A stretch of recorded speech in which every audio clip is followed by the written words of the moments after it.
Hola, ¿cómo están? Mi nombre es Iván Marín, periodista de Prosa Urgente. Me encuentro con Rosana Ortega. Ella es docente acá en Trelew. Está transitando un juicio porque fue acusada de abuso sexual a chicos de primaria en la escuela primaria 201 Atilio Biglione del barrio Los Aromos en el año 2004. Como tenemos tiempo para hacer la entrevista, la idea es que Roxana cuente toda esta trayectoria que le tocó vivir desde un comienzo allá en el año 2004 y después que nos centremos en cómo está el juicio. Bueno, Roxana, primero, gracias por la entrevista y contanos, vos hace cuánto tiempo sos docente y cómo fue que ingresaste en esa escuela y demás. Bien, buenas tardes primero. Yo soy docente recibida en el año 2012 y a partir de ahí empecé a trabajar, trabajé ininterrumpidamente en otras escuelas y en el año 2023 salgo titular por concurso en la escuela 201.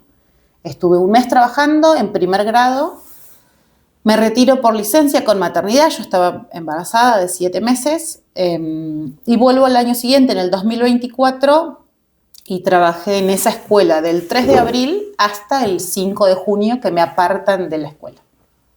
¿Por qué te apartan de la escuela? Me apartan de la escuela por quejas de un grupo de madres.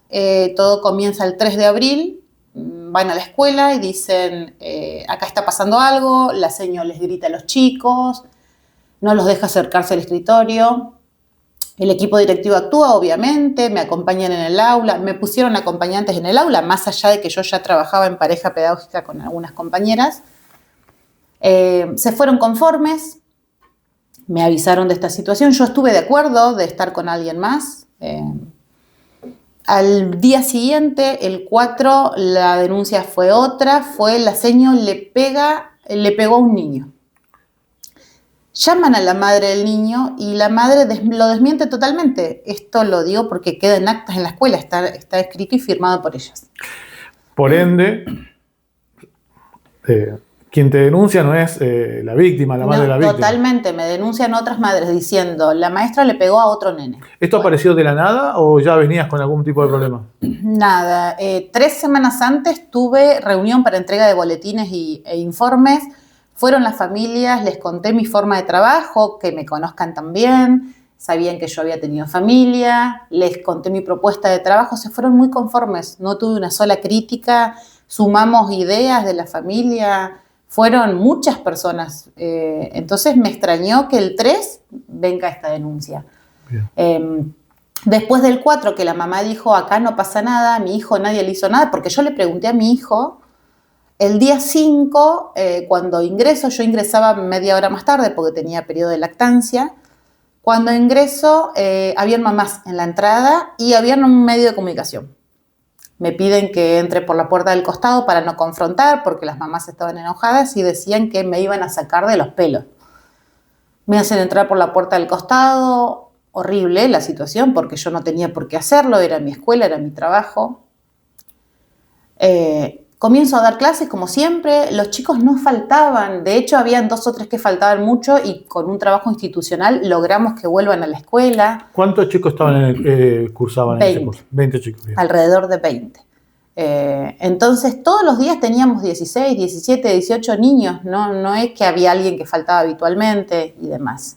Y el mismo miércoles 5, las mamás que estaban enojadas en la entrada se dieron cuenta que yo había entrado por otra puerta, entraron por la fuerza, golpearon a una portera y una de ellas sale corriendo hasta el aula a buscarme, la interceptan antes, por suerte, porque yo después lo pensaba, ¿no? Iba a ingresar a un aula, siempre con los teléfonos en la mano, filmando todo, digo, iba a ingresar al aula donde habían menores. Yo estaba dando clase y habían menores. Y eso es muy grave. A mitad de tarde, en el recreo, viene la vicedirectora y me dice, no salgas a recreo a cuidar tu sector. Salió otra maestra con el grupo, porque hay mamás que están muy ofuscadas, no queremos que te agredan. Y a los 5 minutos entró la directora y me dice, tenés que salir ya. La orden de la supervisión es que salgas, las mamás están en la escuela. Me negué porque era mi lugar de trabajo, porque yo no había hecho nada, porque yo lo podía justificar, no me dieron chance. Me levantaron las cosas, me sacaron, me encerraron, crucé toda la escuela corriendo, angustiada, llorando, me encerraron en la biblioteca. Yo escuchaba afuera que había lío, ya se habían presentado las supervisoras, estaban conversando con las familias, pero yo estuve encerrada 2 horas y media, hasta las 5:30 que me abren porque ya se habían ido todas las personas. ¿Recordás cuántas personas habían afuera? No sé, nunca las vi, por suerte digo, porque hubiese sido terrible. Lo único que recuerdo, ese día 5:30 me dijeron, bueno, es tu último día y mañana tenés traslado, tenés un cambio de destino laboral. Me mandaron a trabajar a otro lado por 30 días.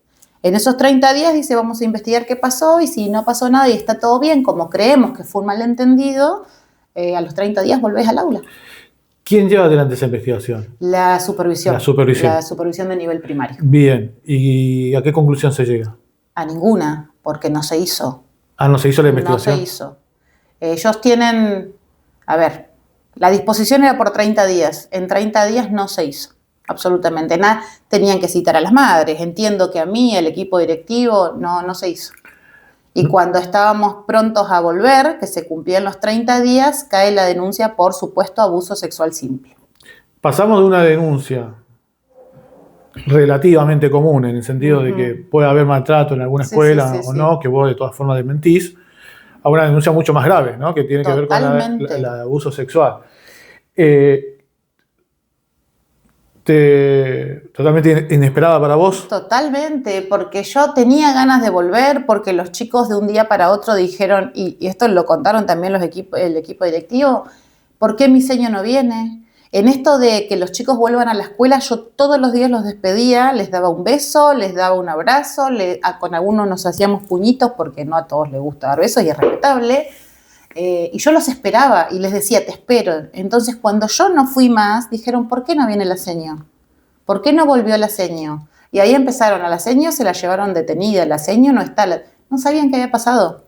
Ellos sabían que de un recreo al otro, la seño no vino más. ¿Vos antes de este episodio en otras escuelas habías tenido algún problema? Jamás. ¿Nunca? Jamás. Trabajé muchos años, cerca de 10 años, en la escuela de Barrio Echepare, que digo que siempre fue una gran escuela y una gran comunidad. Nunca tuve esto. De hecho, a los docentes nos puntúan todos los años, tenemos lo que se llama concepto docente, y los últimos años fueron todos con sobresaliente. Y eso no es algo solamente pedagógico, de actualización, es las estrategias que uno usa, la relación con la comunidad, con la familia, con los estudiantes. Es muy complejo y siempre tuve excelente puntuación. Nunca... no te digo que no hubieron conflictos, siempre aparecen. El tema es gestionarlos, destrabarlos y buscar soluciones.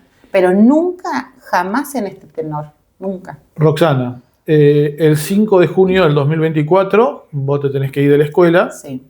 Por lo que me decís, aproximadamente un mes después, sería el 5 de julio, pero un tiempo antes, a vos te comunican que no volvés a la escuela y que además tenés una denuncia por abuso sexual, ¿no? En realidad yo a partir del 5 de julio empecé a preguntar qué pasaba con mi caso, porque se habían cumplido los 30 días, y me citan el 11 a la supervisión. El 10, estando en mi otro trabajo, en el otro lugar, me llega una captura de pantalla de redes sociales en las que decía que yo había sido denunciada por abuso sexual. Me empezó a llegar de un montón de contactos, qué pasó con esto, circuló en Facebook, en los mercados virtuales y demás, se hizo muy viral mi cara con la palabra abusadora. Yo no entendía, habían publicado hasta la foto de las denuncias. Me llegaron todo tipo de mensajes, fue un día terrible. Y al otro día a la mañana recuerdo que me tenía que presentar en supervisión, le dije a mi mamá, le dejé a mi hija, en ese momento mi beba tenía 11 meses, le di un beso y le dije, voy a supervisión para ver qué me notifican, después a la comisaría de la mujer a hacer denuncias porque había recibido amenazas de todo tipo y vuelvo, para el mediodía estoy acá. Si no llego, hacerle la leche a la nena y esas cuestiones. ¿Me recordás el día? 11 de julio. 11 de julio. El 11 de julio me presento en supervisión, me hacen conocer una denuncia que yo tenía por supuesto maltrato físico a un menor el 24 de junio anterior.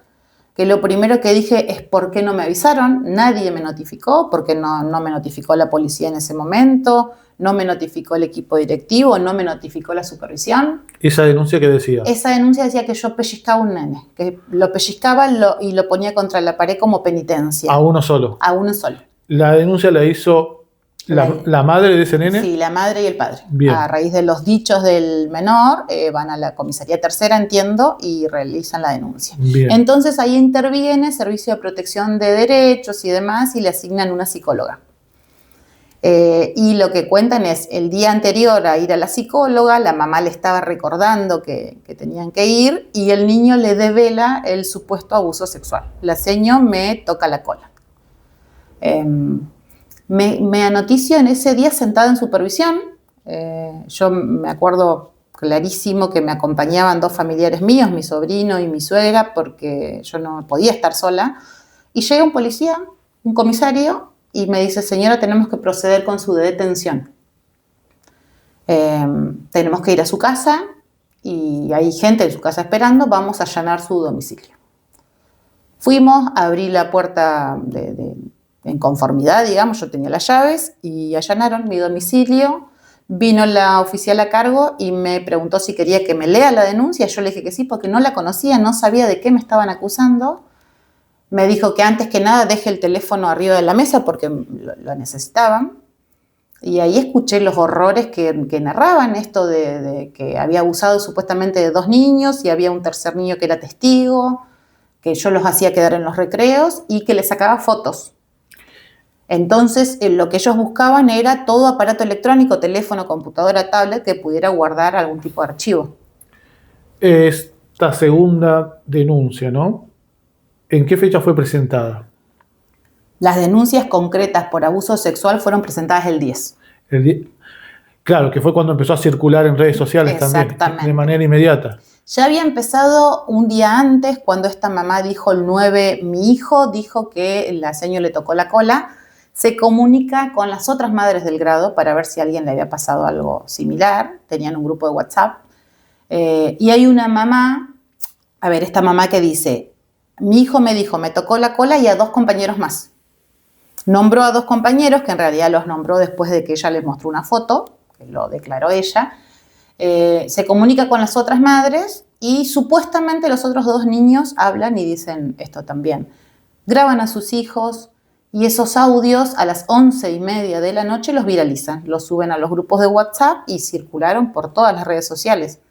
La denuncia la hacen recién al otro día, al mediodía. Entonces, tuvieron un orden quizá diferente. Cuando habían hecho circular esos audios, ¿a vos ya te habían llegado esos audios? A mí me llegaron al otro día a la tarde. Después de que ellos hicieron la denuncia. Sí, los audios no los escuché nunca. Es muy fuerte escuchar a niños.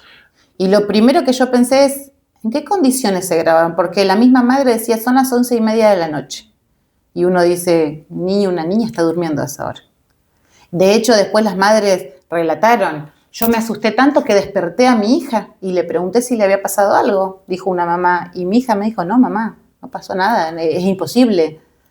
Pero... Estamos hablando de 9, 10, 11 de julio. Exactamente. La primera denuncia contra vos había sido el 5 de junio. El 3. El 3 de junio.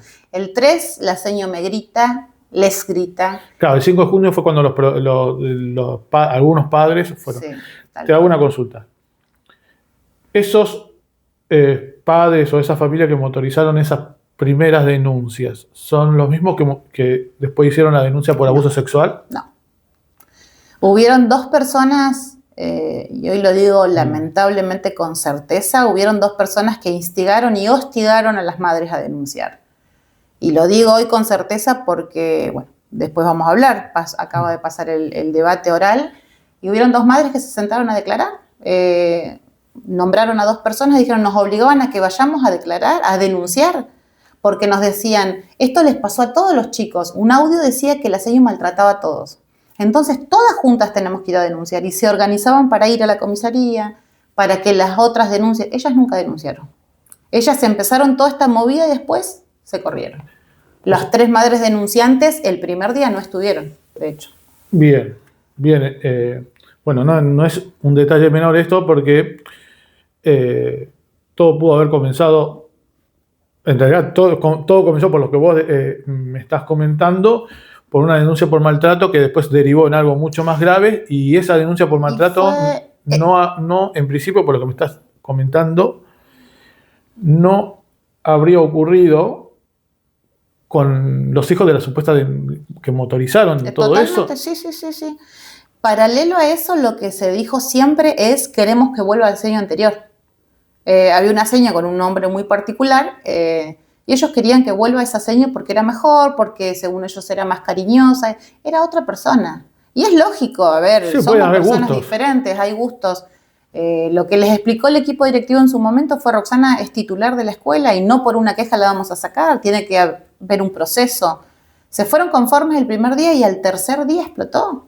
Entonces, claramente en ese grupo de WhatsApp se gestaron muchas ideas y cosas que después no se pudieron sostener. Esto fue avanzando cada vez más y la única forma de que yo no vuelva al aula, entiendo hoy, y lo creo así, fue caer en la denuncia por abuso sexual. Algo muy grave. Yo creo que es muy difícil tomar la dimensión de eso. Como te decía, perdón, el jueves 11 en supervisión de escuelas me detienen. Me llevan a mi casa, allanan mi casa, les entrego ese día el teléfono, computadora, les anuncié todo lo que había en mi casa, se llevaron todo. No pusiste ningún tipo de resistencia en ese momento. Es más, sí, les ofrecí en ese momento contraseñas y cargadores de todos los elementos que se llevaron. Revolvieron absolutamente todo, como es su trabajo, porque es lo que tienen que hacer. No puse ninguna resistencia y me dicen: vamos a fiscalía que tenés una audiencia para un control de detención. Cuando estábamos por salir me dicen: la audiencia ya no se hace hoy, vas a quedar alojada en una dependencia policial. Estamos hablando de qué horario más o menos. 4 de la tarde, bien. 5 de la tarde. Habíamos estado desde las 9 de la mañana en casa haciendo el allanamiento. Estuvieron un buen tiempo. Sí, no se entiende mucho, disculpame que te interrumpa, si estuvieron desde las 9 de la mañana hasta casi 5 de la tarde, ¿por qué no se llevó adelante el control de detención en fiscalía? La fiscal, recuerdo, una de las fiscales llamaba todo el tiempo a la oficial a cargo y le decía que se apuren, y la oficial defendió muy bien su trabajo. Dijo: yo busco elementos, hasta un pendrive, que se llevaron muchos de mi casa. Y se pueden esconder en muchos lugares. Revisaron hasta el patio, hasta la parrilla en mi casa, todo. Bien. Hicieron un trabajo impecable. Entonces llamaban y de hecho en un momento me dice: ¿nos podemos llevar el teléfono antes? Yo estuve de acuerdo. Se llevaron antes el teléfono y después todos los otros elementos. Me explicaron lo de la cadena de custodia y demás. Y bueno, y ese día me dijeron que no se realizaba y ahí recién entendí, porque la policía me dijo: vas a una audiencia, podés quedar detenida o podés volver a tu casa porque vos tenés una nena chiquita. No volví. No tuve audiencia ese día y directamente fui a un centro de detención. ¿A dónde te llevaron? Al centro de detención. Se llama así el lugar. Bien. Ahí en la comisaría tercera. Está como atrás de la comisaría tercera. Era el único lugar que en ese momento tenía una celda de aislamiento, porque tenía que estar en esas condiciones. Así que ingresé al lugar, me revisaron. Yo salí de mi casa esposada. Y es terrible y no me voy a olvidar jamás la primera sensación de tener esposas. Yo no sabía ni cómo era, puse las manos adelante, me dice la oficial: señora, las manos van atrás y póngase un buzo con capucha. Había gente afuera, pensaron que estaban en contra y eran mis vecinos preguntando qué pasaba. Alguien se acercó a preguntar si yo estaba bien, si necesitaba algo. Me bajaron la capucha y me subieron al patrullero. Yo no sabía dónde estaba, no sabía dónde me habían llevado. Después ellos me lo comunicaron. Te hacen como un control de salud previo. A ellos les conté que estaba amamantando. Quedé detenida. Hasta el otro día. Al otro día tuve la audiencia, a la mañana, con traslado. Me llevan al lugar. Me toman las huellas, porque se supone que una persona la primera vez que ingresa... Yo lo cuento así porque hay mucha gente que lo sabe, pero habían otros como yo que no teníamos ni idea qué pasaba. Yo no sabía dónde iba ni qué pasaba. Me dijeron, vas al tercer piso. Y yo no sabía qué había en el tercero. Bueno, me toman las huellas y después en la audiencia me dicen que, bueno, que voy a quedar detenida y la prisión preventiva era por 6 meses en un principio, mientras dure la investigación. ¿Quién decidió eso? La jueza. En ese momento la jueza era Ivana González. Ivana González decide que vos te quedes detenida. Sí. La acusación la lleva adelante la fiscalía. La acusación la lleva adelante la fiscalía, sí. En ese momento había otra fiscal, hubieron 4 o 5 fiscales diferentes en el caso, en lo que va de él. ¿Cuál fue el argumento para decirte que vos tenías que quedar detenida? Fue que tenía peligro de fuga, que tenía posible entorpecimiento del caso. Entonces mi abogado dijo muy bien en ese momento, ella tiene radicada toda su familia acá, tiene una niña chiquitita, tiene un trabajo estable, con los padres hace 30 días que no se ve, no se los cruzó nunca, vive en la otra punta de la ciudad, pero bueno, todo eso no alcanzó. El viernes volvimos a pedir una audiencia de revisión ese mismo viernes a la tarde y lo que se hizo fue bajar la prisión preventiva a 3 meses. Se fue como acortando el tiempo hasta que el martes siguiente, lamentablemente mi hija se enferma, la bebé que había interrumpido la lactancia porque de un día para otro no tomó más teta, que si bien no era su alimento exclusivo, era un vínculo con la madre. Ella se enferma, lamentablemente bastante grave, y a partir de eso, con un certificado de la pediatra y demás, sí me otorgan prisión domiciliaria. ¿Estuviste detenida ahí en el centro de detención cuántos días? Del jueves al martes siguiente. Bien, 4 o 5 días. ¿No? 5 días. Bien. Y a partir de ahí vos tenés una, no sé si querés pañuelo o algo. No, estoy bien. A partir de ahí vos tenés prisión domiciliaria. Prisión domiciliaria 4 meses. 4 meses. 4 meses en mi domicilio. En ese momento me ordenan tener una tobillera electrónica. La fiscalía no tenía en ese momento disponible. Me dijeron que ni bien tengan me iban a avisar. Entonces que iba a tener rondines sorpresivos de la policía para firmar como un cuaderno de registro, digamos, que yo estaba en mi domicilio. Estamos hablando de julio, sí, ¿no? Julio. Hasta noviembre. Hasta noviembre, al 12 de noviembre. Sí. En ese lazo de tiempo, ¿no? Sí. Son 4 meses. 4 meses. ¿Se agregaron nuevas denuncias? No. En ese momento se llevaron a cabo los psicodiagnósticos de los niños, las cámaras Gesell, se empezó con esto de recabar pruebas de una y de otra, y en ese momento no habían más denuncias. Estaban 3 denuncias en realidad, 2 en calidad de víctima y 1 en calidad de testigo, no Bien. víctima. Y después, el 12 de noviembre, como ya estaban todas las diligencias hechas y el proceso ya estaba más avanzado, mi abogado pide libertad porque ya no habían elementos que me puedan retener. La última cámara Gesell no era lo que esperaban porque era la denuncia que origina la causa, y el niño no dijo nada de lo que había dicho la madre. Entonces me otorgan a partir de ese día libertad. Con la particularidad, discúlpame, que a los días de que me otorgan libertad, el tercer niño, que supuestamente era víctima, le confiesa a su madre que él también había sido objeto de abuso. El tercer niño que había sido... el que había visto, el que era testigo, claro. pasa a ser víctima. Bien. Estamos hablando de finales de noviembre. Finales de noviembre. Del 24 todavía. Del 2024. Sí. Esa denuncia de este menor se registra en la causa recién en el mes de febrero de 2025.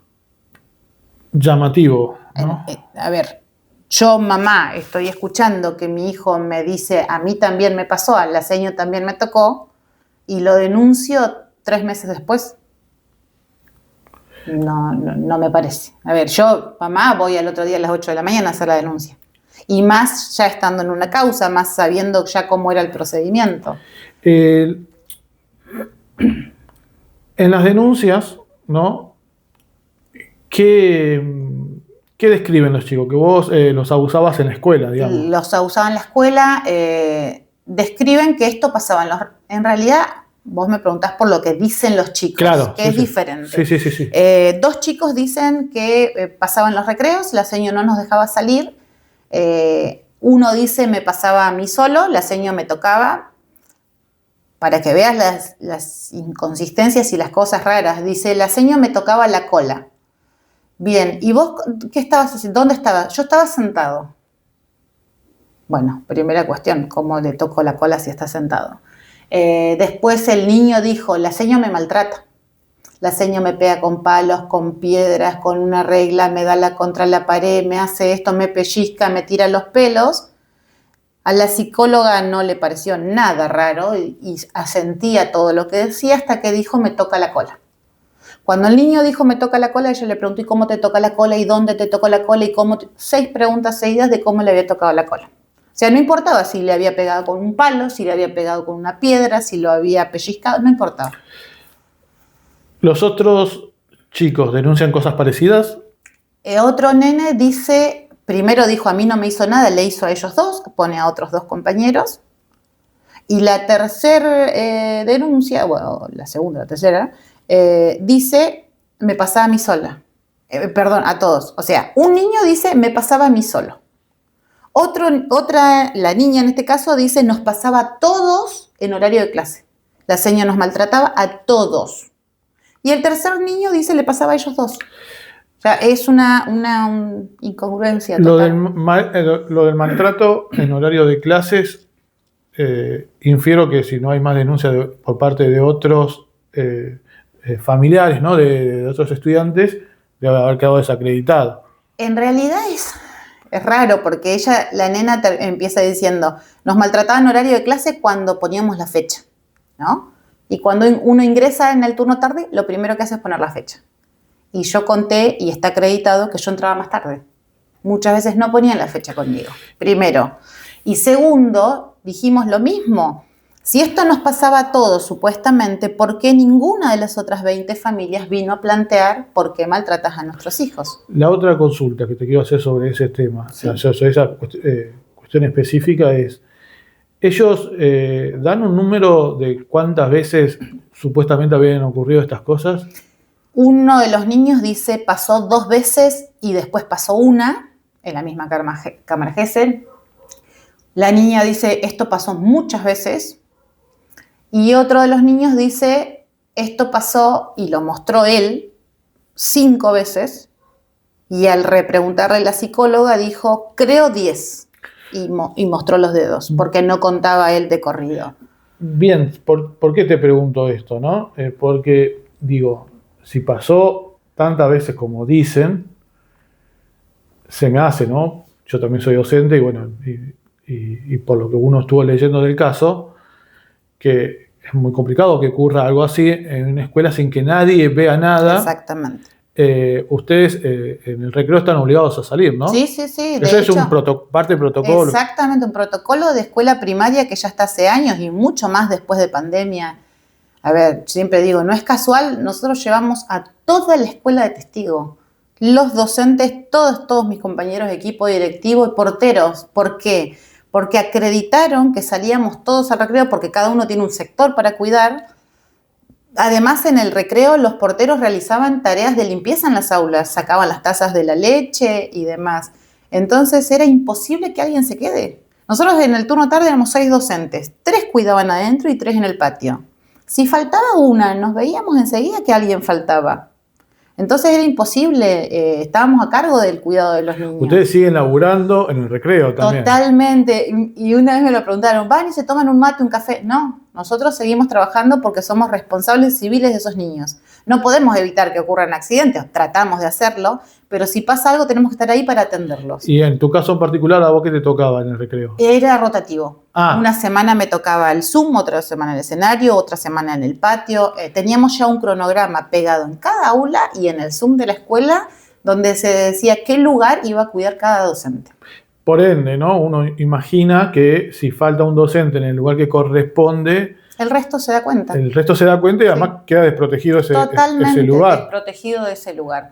Además, mi aula tenía ventanales grandes con cortinas abiertas, con ventanas abiertas, y se veía para el patio externo de la escuela. O sea que los chicos que estaban en el recreo veían para dentro del aula.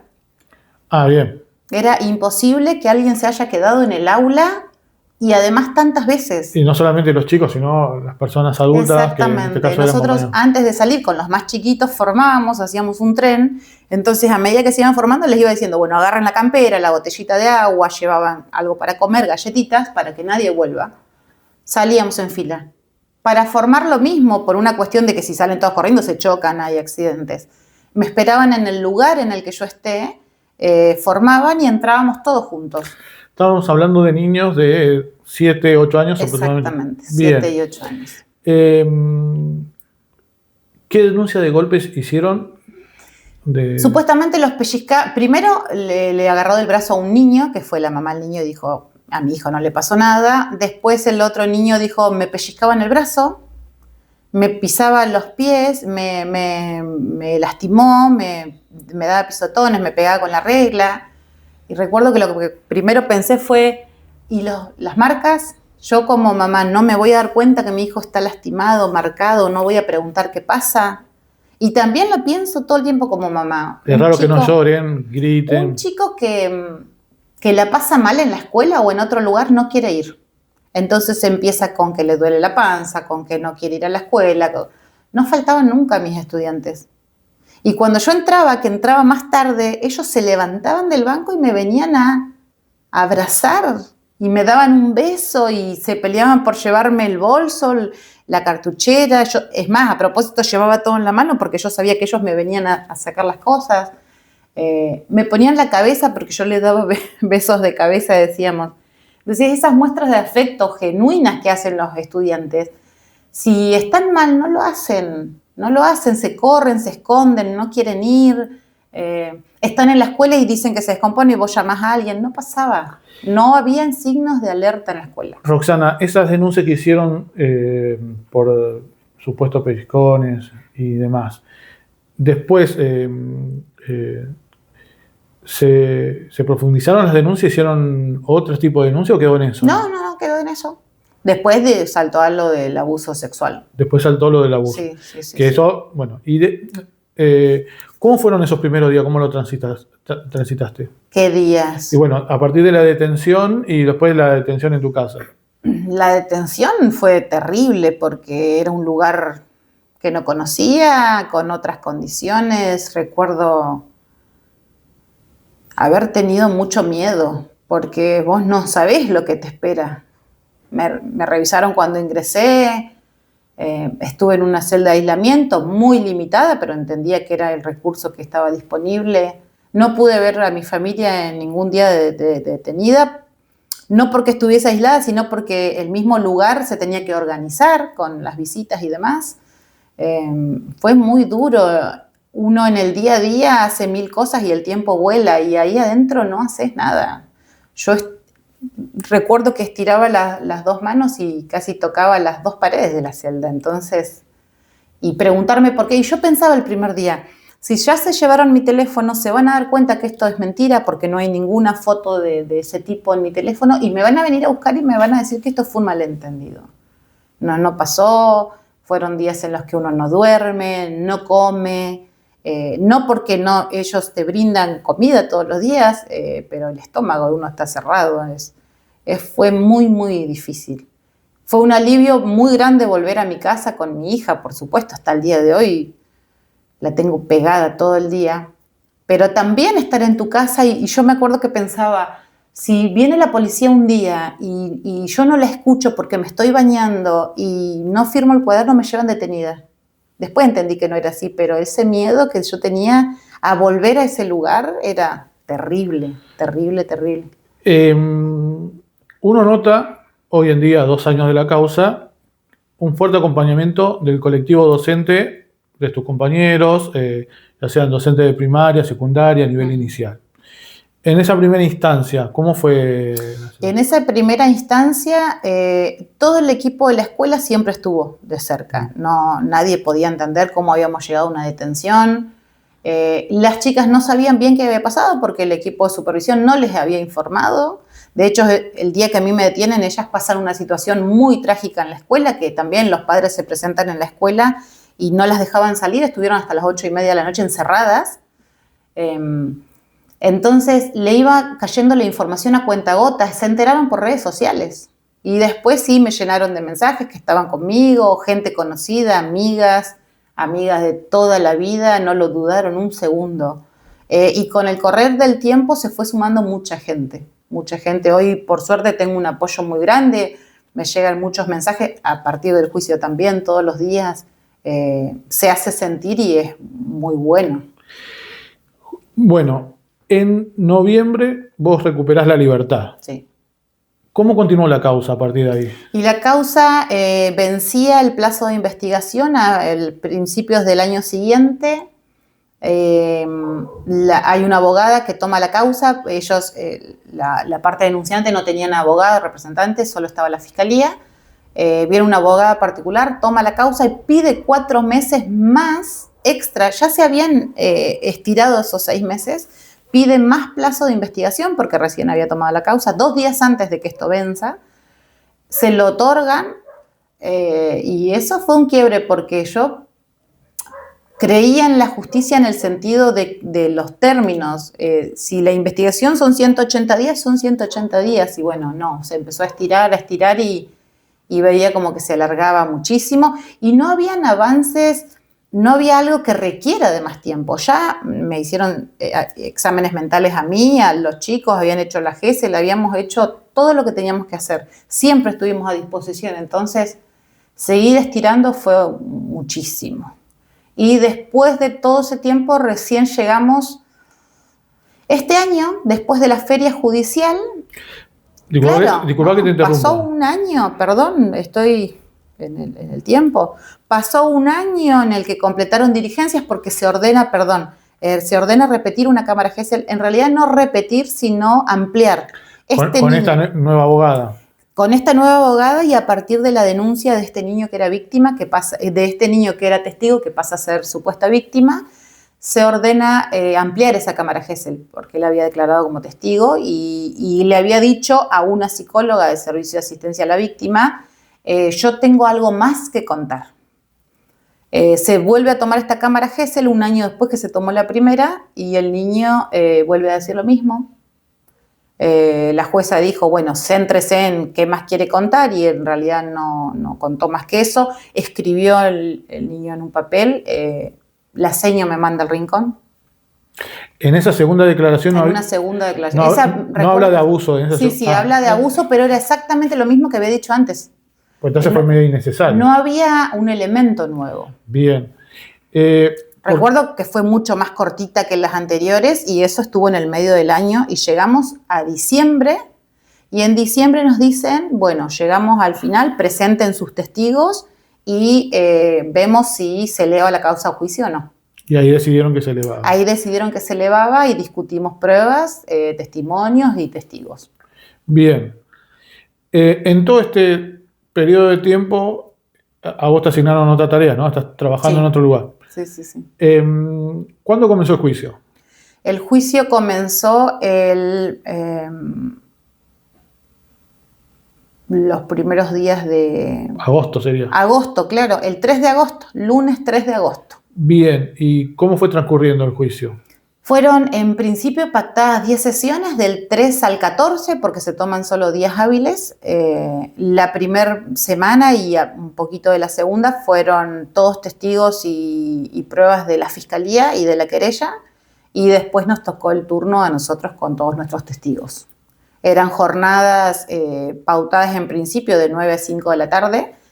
Por una cuestión médica de la otra abogada se redujo hasta las 13 horas. Algunos días fuimos antes, algunos días también fuimos a la tarde, fue como muy variado, pero sí fue muy intenso. ¿Cuáles fueron para vos los testimonios más importantes del juicio? Importantes no sé en qué sentido, yo los divido entre importantes y valorables. Valoro muchísimo el testimonio de todas mis compañeras porque fueron amedrentadas, fueron violentadas y fueron a contar su verdad. Tuvimos un perito de partes que fue excelente. De hecho, nosotros lo contactamos para que nos dé una mano en esto de analizar el psicodiagnóstico de cámara GESEL. Y fue muy claro explicando algunas cosas. Cuando declara la psicóloga de fiscalía, que es una persona que sostiene que los chicos tienen un relato que no pudo ser co-construido, se dice que es cuando alguien te ayuda a armar esa historia, que los chicos no fabulan, no dicen algo que sea mentira, sostienen lo que dicen. Mi perito lo cuestiona mucho y hay cuestiones muy graves. Por ejemplo, las cámaras Gesell tienen un protocolo para que sean tomadas y una de las cuestiones que denuncia nuestro perito, que cuestiona más que nada, es no se llevaron a cabo esos protocolos. A modo de ejemplo, en uno de ellos, cuando los adultos juramos decir la verdad, ¿no? Nos toman juramento. A un niño no se le toma juramento, pero sí se le hacen preguntas básicas para despejar esa duda y se le aclara que en la cámara Gesell solo tiene que decir algo que sea verdad. No se hizo. Y se justificó diciendo, es que yo lo entrevisté hace un mes y hace 2 meses y en ese momento le dije que tenía que decir la verdad. Entonces hay cuestiones muy graves en el medio que no se respetaron y que afectan a la credibilidad del relato, más allá de que después los chicos no coincidan, que yo sostengo con mucha tristeza que ellos se iban como olvidando cosas. Uno entra a la cámara y rápidamente quería hablar de todo y dijo la nena, es que después me voy a olvidar. No te vas a olvidar, pues yo te voy a ayudar, le decía la psicóloga. Protocolos en los que un especialista como es la señora tenía que... uno trata de que la persona y el niño relate sin guiar, sin inducir respuestas, y es todo lo que no pasó en este caso. Vos prestaste testimonio ayer. Ayer. Estaba pautado para el viernes, declaré ayer y fueron los alegatos de cierre, digamos, de esta etapa de debate oral. Preparé mi declaración, a los docentes nos sale esto de hablar un montón, declaré 1 hora y media, tuve preguntas de mis abogados, tuve 2 preguntas de la fiscalía muy breves, no tuve preguntas de la querella. Y después pasamos a los alegatos finales, que fueron intensos, fue 1 hora cada uno. Y en esto me saco el sombrero con los abogados que tengo, no sé, te conté, Facundo Bonavita y Oscar Romero, están encargados de mi defensa y son excelentes. Recordemos el nombre de la jueza de este juicio. La jueza que sale sorteada en este juicio es María Tolomei. Bien. ¿Hubo algún incidente durante el juicio dentro de la audiencia? No, todo con normalidad. Exactamente. La audiencia era a puertas cerradas porque son menores de edad. Los padres fueron los padres denunciantes fueron los primeros declarantes, entonces ellos después podían estar en las audiencias porque eran los denunciantes. Del lado de los denunciantes, decíamos, ¿no? Un curso de aproximadamente 20 chicos. Sí. ¿Cuántos quedaron denunciando o militando esta denuncia aproximadamente? ¿Tenés una idea? ¿En qué sentido? ¿Cuántos? Son 20 chicos, ¿no? Sí. No todos denunciaron. Sí. Eso es. Sí, denunciaron 3. Solamente denunciaron 3. Sí. Puede pasar que algunos que no hayan denunciado acompañen, no sé si acompañan o no otro sector. A lo que voy es, de ese curso donde tendría que haber al menos 20 familias militando la causa, sí. ¿Cuántas familias ves? Y en favor de los denunciantes fueron a declarar 3 madres con inconsistencias terribles, y a favor nuestro fueron 3 madres también y 2 más que se presentaron de forma espontánea en fiscalía y como ya había pasado el tiempo en el que se podían agregar testigos y demás, no pudieron declarar. Pero ¿por qué digo inconsistencias terribles? Una de las madres que fue a declarar, que no denunció, pero sí hostigó al resto que denuncie, dijo adelante una jueza y prestando juramento que había tenido muchos problemas conmigo en la escuela años anteriores y ese año, que yo había maltratado mucho a su hijo, pero nunca denunció, y dijo claramente, yo tengo entre 10 y 15 actas hechas con esta docente. Y yo lo primero, y lo dije en mi mi testimonio, ahí arriba del escritorio de la fiscal está el libro de actas de la escuela, porque eso se secuestró. Busquen las actas, busquen las 10 o 15 actas. Una sola acta había. Y esa sola acta no decía nada negativo y ella la firmó en conformidad. Y después dijo, este año mi hijo terminó muy bien. Entonces, mentir con ese descaro, con la prueba en la mano, yo la verdad que no lo puedo entender. Esta madre fue una de las que motorizó la denuncia en una primera instancia. Sí, totalmente. Y la pregunta fue, ¿por qué usted no denunció de mis abogados? Si usted sostiene que a su hijo lo maltrataron. Y en ese momento dijo, porque yo llevé a mi hijo al servicio de asistencia a la víctima. Servicio de asistencia a la víctima no me brindó orientación, no me brindó asistencia. Pero dijo que sí lo habían atendido 3 veces al niño. Entonces esas inconsistencias que no se pueden sostener. Cuando las otras madres las nombraron con nombre y apellido, fulano y fulana, me mandaban mensajes privados para que yo vaya a denunciar. De hecho, una de las mamás se fue de la escuela y la otra lo cambió de turno porque dice, yo no me las quería ni encontrar en la puerta porque se sintieron y fueron hostigadas. Bueno, todo lo que contás es de una gravedad muy, muy importante. ¿Cuál es la lectura que haces vos de por qué ocurrió todo esto? Eso es muy difícil y me parece que confluyen muchas cosas. Primero que era un grupo liderado por una persona y a esa persona en particular le agradaba mucho la maestra anterior, que es un gusto personal, pero uno no lo puede transmitir, no puede querer que se saque una persona y se ponga otra a un trabajo porque en ningún lado funciona así. Después, estas 2 mamás hostigadoras, me resulta muy raro que no hayan denunciado nunca y que hayan hecho recaer esto en otras 3 madres que al principio no se acercaron a quejarse. Es más, una dijo, yo también estaba embarazada y sentía mucha empatía con la seño, después termina denunciando. Estas mamás tienen historias muy complejas de vida.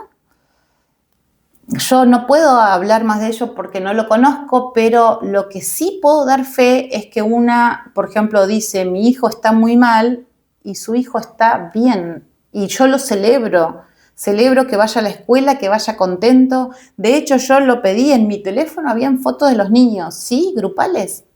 Y los hijos están sonrientes en todas las fotos, están contentos, están haciendo actividades. Es muy común que maestras, no sé si se hace ahora, pero en ese momento las maestras sacábamos fotos de todo porque subíamos incluso a Facebook. Nosotros el 25 de mayo, una semana y media antes, bailamos un candombe con todos los niños de segundo y estaban todas las mamás aplaudiendo, sacando fotos y haciendo videos. Entonces, fue muy, muy raro ese cambio de decir mi hijo está mal y la pasa mal a que tu hijo en realidad no se evidencie eso en la escuela. Yo realmente lo celebro. Una testigo lo dijo muy bien, es la directora normalizadora que tomó el mando de la escuela después, la señora Claudia Costa, también fue a declarar como testigo, la llamamos nosotros, y ella dijo, yo lo que observé, trabajamos mucho con las familias y demás, lo que observé es que esto es un problema de adultos, no un problema de niños. Y me quedo con esa frase, yo creo que es así. Y una de las cuestiones que planteó mi abogado defensor de forma excelente fue esta posibilidad también, que digo, y con el dolor del alma porque es lamentable, la posibilidad de implantar memorias falsas, implantar recuerdos. La perito de ellos que sostiene dijo que se basaba en un autor. Mi abogado le consulta porque es el mismo autor, que lo recuerdo que es apellido Manzanero, es el que habla de esto. Cuando mi abogado le preguntó a la perito si esto era posible, ella respondió que sí. Entonces es triste de pensar, es doloroso porque estamos hablando de chicos de 7 y 8 años. Hoy tienen un poco más de edad, pero siguen siendo niños y siguen atravesados por esta causa. Por eso necesitamos un cierre, todos. ¿Qué balance haces del abordaje mediático de tu causa, desde un comienzo hasta la actualidad? Difícil pregunta. Digo porque trascendió en los medios, es imposible no hacerte la pregunta. Este juicio llega a cabo por el abordaje mediático que tuvo, porque se viralizó y fue toda esta explosión. Si no hubiese sido una causa más, porque lamentablemente le hubieron muchas denuncias contra docentes que no prosperaron. Y lo digo de alguien muy cercano y no prosperó siendo docente. Esto prosperó porque fue mediático. Hubo mucha gente que hizo alarde de esto porque le sirve para una vista más, para una vista menos en sus videos, que extrañamente hicieron muchos videos en la puerta de la escuela y demás que después se borraron. Entonces, ¿Cómo nos es eso? llamaron. Sin necesidad de decir nombres, si no querés decirlo. Una persona que dice ser periodista entrevistó a los padres, se metió en la escuela el día que entraron por la fuerza, filmó las aulas, filmó todo. Y en un momento yo digo, bueno, descarguemos todo esto porque a mí me sirve. Estaba todo borrado. Los enlaces que llevaban a las entrevistas no están. Hoy los buscás y no están. Entonces, estamos hablando de cobertura que se recontra viralizaron.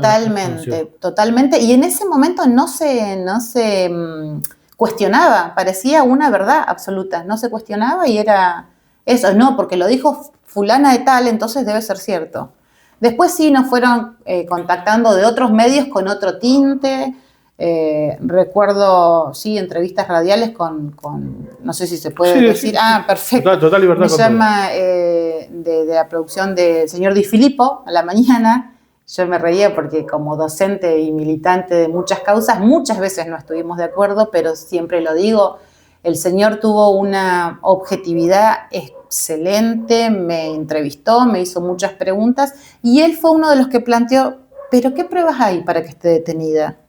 Yo por eso, yo le digo, lo respeto muchísimo hoy y le agradezco mucho porque fue parar la pelota y decir, ojo, porque esta sucede, trajo a colación muchos casos lamentables de docentes que han perdido la vida por esta situación, que después se verifica que fue falso y perder una vida por esto es terrible, más allá de que una denuncia por abuso sexual infantil te marca para siempre y cambia tu forma de ver, de sentir, de pensar tuya y de tu familia. Bueno, hacia eso quería preguntarte como una de las últimas preguntas. ¿Cómo fue que te afectó en la vida cotidiana? Uno imagina que mucho, pero bueno, me gustaría... Sí, me gustaría, no por amarillismo, sino porque evidentemente esto te pasó a vos, pero le puede pasar a cualquier otro docente. Sí. Entonces, no jodas, obvio. Yo me apoyé muchísimo en mi familia, estuvo siempre. Empecé con una psicóloga que iba a mi domicilio porque yo claramente no podía salir. Intenté muchas cuestiones, me costaba mucho dormir. Te afecta lo psíquico, te afecta lo emocional y eso se traduce al cuerpo. Yo empecé con problemas de salud de todo tipo. Y tenía, a modo de prejuicio, esta consulta con psiquiatría, la termino haciendo y me doy cuenta que di con un profesional también excelente y me acompaña hasta el día de hoy. Y a medida que uno empieza a remontar, a ver, yo tuve un momento quiebre en el que yo me quise morir. Yo realmente pensé en morirme estando ya en mi domicilio detenida. Y después tenés el sentimiento de culpa porque yo digo, tengo una beba y tengo 2 hijos más adolescentes, no me puedo morir. ¿Y mi mamá? ¿Y mi pareja? Entonces ahí dije, necesito ayuda de otro tipo. Vi a este profesional, me acompaña hasta el día de hoy, veo las cosas diferentes. Toda mi familia, en la medida que uno empezó a mejorar, lo veo y es muy lindo que cada vez se acerque más gente. Hay gente muy creyente que me da sus bendiciones, que me dice que ora y yo recibo todo. Siempre les digo, la vibra de todo el universo entero, porque fue muy difícil, es muy difícil todos los días. Yo todos los días digo, ¿cuándo va a ser el día en que yo me levante y diga esto se terminó? De hecho, ahora lo esperamos en la siguiente audiencia, que tampoco sabemos bien a ciencia cierta si... ¿Cuándo sería esa audiencia? En principio, el lunes. El lunes a las 9 de la mañana está fijada la audiencia, eso a consideración de la jueza si logra todos los actuados, si no nos va a avisar con tiempo, entiendo.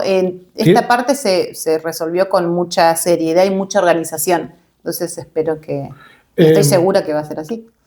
La comunicación del veredicto se va a dar mediante audiencia, sí, no mediante mail. Exactamente. También me lo explicaron los abogados, a veces llega mediante el sistema, mediante un mail y ellos lo reciben. Y mi abogado me decía, ¿cómo hago? ¿Te voy a ver a tu casa urgente? Sí, a cualquier hora, cualquier día. Finalmente nos dijeron que se fija audiencia, va a leer ella toda la resolución y al final da el veredicto final. Pregunta fundamental para todo esto porque la docencia se encuentra movilizada, no en el sentido de que moviliza de cuerpo, si bien han estado afuera, pero sí preocupada. ¿Te está acompañando los sindicatos?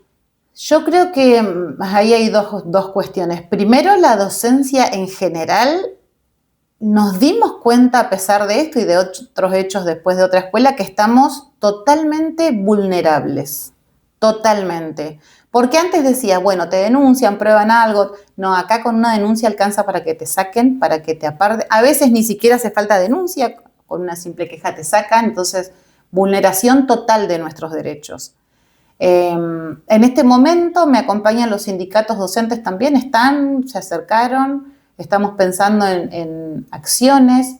Cuesta mucho movilizar a toda la masa docente. La realidad es que pensaba en la pregunta de hoy, ¿no? Un docente solo. En nuestra zona había muchos docentes solos y recuerdo claramente una colega que se me acercó y me dijo, yo vine de Santiago del Estero y estoy sola. Y yo te vengo a apoyar y veo que hay gente y está bien. Si me hubiese pasado a mí, me muero. Bueno, esto es importante porque vos casi toda la vida la viviste acá, ¿no? Totalmente, sí. Sos una persona conocida dentro del ámbito docente. No, ¿sabés por qué te preguntaba esto? Porque hay muchos docentes que tienen intenciones de movilizar, pero bueno, si no se convoca paro o a movilización, va a ser difícil porque están laburando. Totalmente. Y es también lo que nos pasó, nos llegaron muchos mensajes de apoyo y la realidad es que uno tiene que ir a trabajar todos los días en las condiciones que tenemos. Sí sé que las condiciones de aula cambiaron y de escuelas. Hoy por todo se hace un acta, porque uno se tiene que cubrir, porque uno tiene que proteger a las infancias, pero también protegerse uno. Y si no hay medidas concretas, como acompaño desde donde puedo, ¿sí? Valoro muchísimo cada mensaje, cada aliento, cada abrazo que me llega. Pero es como vos decís. No sé, uno siempre piensa, a mí no me va a pasar. Y mucha gente también me dijo, yo también empecé la seño me grita. Y si esto continúa, porque en mi caso fue la seño me grita y después terminó en esto, nadie pensó que iba a llegar acá. Y hoy sabemos que nos puede pasar a cualquiera. Entonces es triste, muy triste y también mete miedo. Sí, porque incluso, aunque fuese verdad, ¿no? Si uno levanta una voz o no, eso se puede resolver, porque hay protocolos para eso, digamos. Sí. O sea, sí. Cualquiera se puede equivocar, cualquier docente se puede equivocar, sí. ¿no? De hecho, después de mi caso, me acuerdo clarito que se hicieron jornadas para presentar y reforzar y todo ese tipo de protocolos de cuidado que se tienen que activar automáticamente. Entonces, complejo. Bueno, importante que los sindicatos tomen nota porque si va a haber una audiencia el lunes y quieren acompañar de verdad, la única manera que los docentes puedan acompañar es si dictan medida de paro. Bueno, para cerrar. O asamblea. O asamblea, que le busquen la vuelta, pero para que la docente pueda... Yo siempre digo, no es obligación, yo nunca se los puse como obligación. Si ellos realmente quieren acompañar, son recontra bienvenidos, yo me quedo con la gente. Sé que los que tienen real decisión son los sindicatos, los secretarios que decretan o no. No es obligación siempre y cuando ellos no piensen que vos sos inocente. Ahora, si ellos consideran que vos sos inocente y están agitando en redes sociales tu inocencia, como es lo que están haciendo, tienen que ser consecuentes y llamar a movilizar. Te lo digo a título personal. Sí, total. Por eso te digo, a ver, yo valoro mucho que ellos difundan estas cuestiones. Realmente lo valoro porque el otro día me dijo, es muy bueno que un sindicato se ponga atrás. Lo valoro mucho. Si tomaran otra medida sería excelente, yo no los obligo a esto, ni mucho menos, pero sí valoro el acompañamiento que tengo. Si es más, siempre es bienvenido. A ver, yo me pongo del otro lado y digo, si esto le pasara a una compañera, yo estaría en la calle, como estuve menos estos 2 años, porque fue un cambio en mi vida rotundo. La gente que me conoce sabe que siempre milité en la calle por causas que creía justas. Siempre hay movilizaciones docentes y demás, pero yo estaría también del otro lado. Y más ahora, uno piensa que nunca le va a pasar y hoy sabemos que nos puede pasar a cualquiera que trabaje en el sistema educativo. Roxana, para cerrar, me gustaría que dejes un mensaje a la comunidad educativa de Trelew y de Chubut y al pueblo en general sobre tu situación y lo que esperás de ahora en adelante. Bueno, es un montón lo que me estás pidiendo. Yo lo que quiero es que primero en mi caso se resuelva, y no quiero que suene egoísta, pero es una situación que atraviesa mi vida cotidiana. Pensar en las falsas, a veces son falsas denuncias y a veces son, no sé si equivocaciones, formas de verlo diferente. Yo me quedo con que escuché a psicólogas y escuché a maestras decir que los chicos están bien, y eso es re importante porque son infancias, porque las tenemos que cuidar. Yo creo que una falsa denuncia con una buena investigación se cae. Entonces hay que hacer foco ahí. Hay que hacer foco en una buena investigación, en una investigación rigurosa que contemple otras opciones. En mi caso, mi crítica es que nunca se contempló otra hipótesis. Y ellos tienen la obligación de hacerlo. Bueno, si no fue esta maestra, ¿qué más está pasando en esos entornos de esos niños? Acá nunca se contempló. Entonces digo, ese cuidado a las infancias tiene que haber. Y hay muchas instituciones para esto, aparte del Poder Judicial, bueno, que tiene el Servicio de Asistencia a la Víctima, está el Servicio de Protección de Derechos, está la Asesoría de Familia, todos tienen que actuar. Digo, ¿actúan siempre en esta forma? Yo quiero creer que es un malentendido y que espero y Dios me acompañe con que esto salga beneficioso a mi favor, porque es también cerrar para esos niños y saber que yo no les hice nada. Nunca, jamás en mi vida violenté a un niño, jamás en mi vida abusé de nadie. Y esos niños tienen que saber que su señor no les hizo esto, que esto no pasó, por lo menos conmigo no pasó. Entonces creo que todos nos merecemos que esto se esclarezca. Muchas gracias, Rosana. Gracias a vos.